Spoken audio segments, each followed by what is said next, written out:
নমস্কার। আমি আজকে বাটা মাছ রান্না করছি। বাটা মাছগুলোকে ভালো করে ভেজে নিলাম কড়কড়ে করে।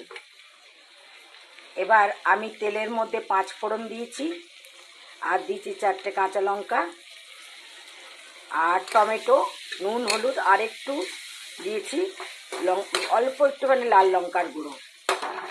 এতে কাশ্মীরি মির্চ দিলেও ভালো হয়। আমি একটুখানি মানে লাল লঙ্কা বলতে এটা ঝাল নাই, একদম ঝাল ছাড়া যে লাল লঙ্কার গুঁড়োটা সেটা দিয়েছি। এবার এটাকে আমি কম আঁচে, আঁচ কমিয়ে দিয়েছি আমি।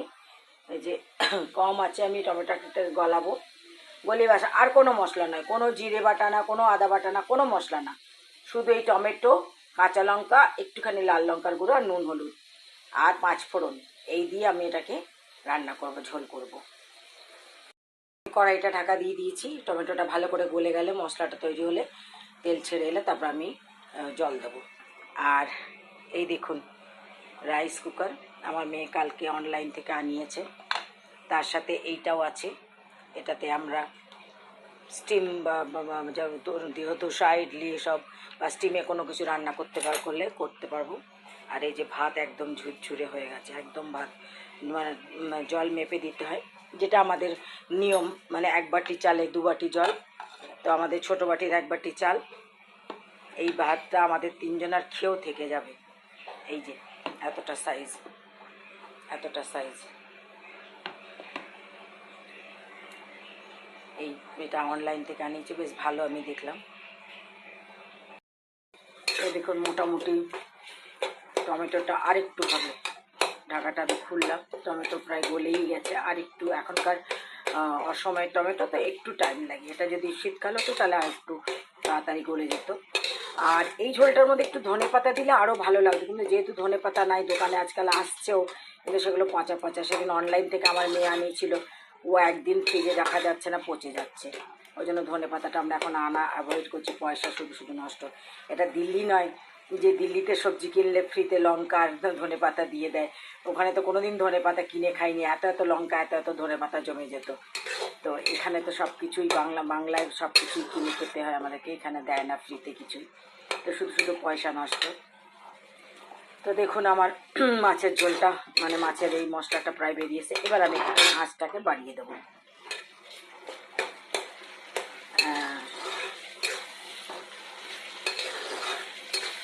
তেলটা কিছু বাড়িয়ে দিয়ে এটা তেলটা বেরিয়ে এলে তারপরে আমি জলটা দেবো। জল বেশি একটা দেবো না, মানে একবেলায় 3 জনের মাপেই জলটা দেবো। নুন আর ঝাল আপনারা আপনাদের আন্দাজ মতো দেবেন। আপনারা অনেকেই হয়তো ঝাল খান, তো কাঁচা লঙ্কার পরিমাণটাকে বাড়িয়ে দেবেন। শুকনো লঙ্কাটা দেবেন না, কাঁচা লঙ্কার পরিমাণটাকে বাড়িয়ে দেবেন। কাঁচা লঙ্কা, এই যে আমার তেল প্রায় বেরিয়ে আসছে। এবার দেখুন, এবারটা মশলায় তেল বেরিয়ে আসবে, টমেটোটা ভাজা হয়ে এসেছে।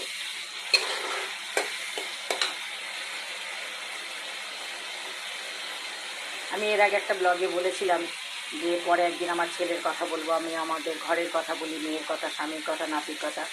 আমার ছেলে ফুকিতে থাকে, আমার ছেলে মিশলেন স্টার শেফ হয়ে গেছে। ফুকেটের যে Suvana under water world best under water restaurant সুভানার, আমার ছেলে ওখানে হেড, মানে একদম হেড ওটা ওখানকার। আমার 2 নাতনি আছে, তারা ফুকেটেই পড়াশোনা করে। বড়টার বয়স 9 বছর, ছোটোটার বয়স 7 বছর। আর আমি এর আগেও বলেছিলাম আমার ছেলের বউ রাশিয়ান। তো এই হচ্ছে আমার ফ্যামিলি। ওদের সাথে আমার ভিডিও কলে রোজই কথা হয়, আজকেও কথা হয়েছে সকালে ভিডিও কলে। তো এই আমার ফ্যামিলির কথা বললাম। আমার ছেলে নিজের ক্যারিয়ার নিয়ে ব্যস্ত এবং বাচ্চাদেরকেও সেইভাবেই মানুষ করে। যেমন আমার নাতি এখানে আমার কাছে আবৃত্তি, গান, নাচটা তো নিজে নিজে ভিডিও রেখে, মানে খুব ভালো নাচে। আবৃত্তি, গান, তবলা, ড্রয়িং, ফুটবল এসব করছে। কিন্তু আমার নাতনিগুলো ওখানে আবৃত্তি গানটা তো হয়তো করে না, কিন্তু নাচ, skating, tennis, football, horse riding, swimming সব করে ওরা। তো এই হচ্ছে আমার ফ্যামিলির গল্প। আমার হয়ে গেছে, এবার আমি জলটা দিয়ে দেবো। এই এতটা ঝোল দিলাম, ঝোল দিয়ে ঝোলটা একটু ফুটে এলে আমি মাছটা ছেড়ে দেবো। মাছের ঝোল হয়ে গেছে, এইটুকু ঝোল রাখবো। আপনারা আপনাদের মতো ঝোল রাখবেন, নুন আর ঝাল আপনাদের মতো দেবেন। এবার এটাকে আমি নামিয়ে নেব। এই যে হয়ে গেছে বাটা মাছের ঝাল, মানে শুধু টমেটো আর লঙ্কা দিয়ে বাটা মাছের ঝাল, নুন হলুদ দিয়ে, আর কোনো মশলা নয়। তাহলে আজকের মেনু হচ্ছে এই বাটা মাছের ঝাল, লাল শাক, বাদাম দিয়ে পোস্ত দিয়ে, নিম পাতা ভাজা, আমার নাতির আলু ভাজা, আর ডাল, যেটা আমার 12 মাস 365 দিন ডাল হয়। তো আমাদের সবাই বেশি মুসুর ডালটাই পছন্দ করে, কখনো সখনো হয়তো একটুখানি ছোলা ডাল, তবে ছোলা ডালটা রাতেই বেশি পছন্দ করে। মুগ ডালটা কখনো সখনো হয়, ওই নিরামিষ দিনে হয় আর কি। আর এই হচ্ছে ভাত, রাইস কুকারে ভাত।